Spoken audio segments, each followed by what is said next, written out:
flex ko po yung mga ibon namin. Guys, nalulungkot nga po ako kasi hindi na po yan kompleto.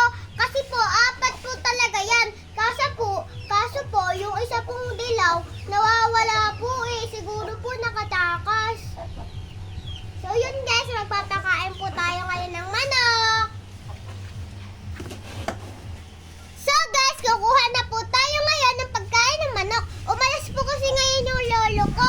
Kaya ako na lang po muna yung magpapakain.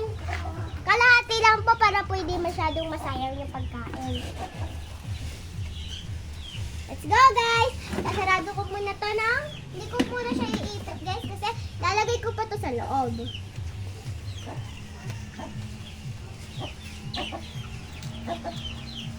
Sasaboy ko lang po na ganyan kasi po kapag lumapit po ako sa kanila, baka po magulat po sila kapag lumapit po ako.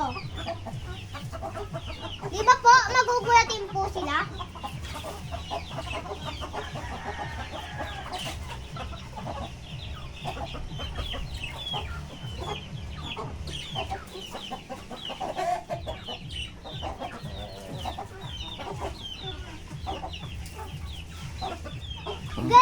Guys, nakakatuwa na magpagkain ng manok.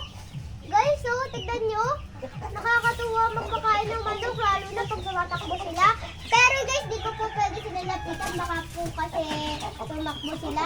Alam po, diba? Takot po kasi sila sa tao. Diba guys? So guys, itong kalahati po na to ay ibubuhos ko na po. Kasi po, hindi ko na po siya madakot. Guys, nakakatuwa po sila. Tara guys, balik na po natin yung tungkap. Kasarado ko na po.